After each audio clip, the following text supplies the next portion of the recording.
হ্যাঁ, আমরা দেশের ঐক্যের স্বার্থে শহীদ জিয়া বা বিদেশমন্ত্রী বেগম খালেদা জিয়া অন্য দলের কিছু ব্যক্তিবর্গকে ক্যাবিনেটে নিয়েছিলেন, মন্ত্রিসভায় সদস্য হিসাবে নিয়েছিলেন।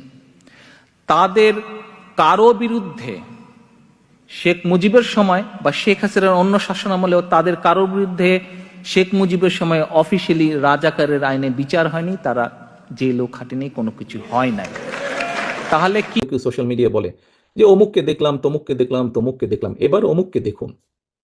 যাদের কথা বলে অমুককে দেখুন, প্রিয় সহকর্মীবৃন্দ, তাদেরকে তো দেশের মানুষ 1971 সালেই দেখেছে।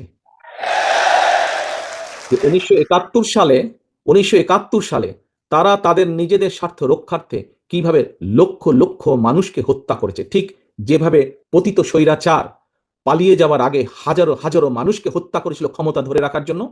এই যাদেরকে কেউ কেউ বলে যে একবার দেখুন না এদেরকে, তাদেরকে দেশের মানুষ 71 সালেই দেখেছে নিজেদের রাজনৈতিক স্বার্থ রক্ষার্থে লক্ষ লক্ষ মানুষকে শুধু হত্যাই করেনি, তাদের সহকর্মীরা কিভাবে মা বোনদের ইজ্জত পর্যন্ত লুট করেছিল। এই কথাটি আমাদেরকে মনে রাখতে হবে।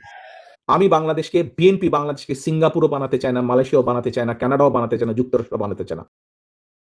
কথায় কথায় যখন তখন যাকে তাকে তাদের প্রয়োজনে রাজাকার আখ্যা দিয়ে থাকে, কিন্তু নিজেদের দুর্বলতা ঢাকতে তারা যখন তখন রাজাকার যাকে তাকে বলবে, এটা আমরা মেনে নিতে রাজি না।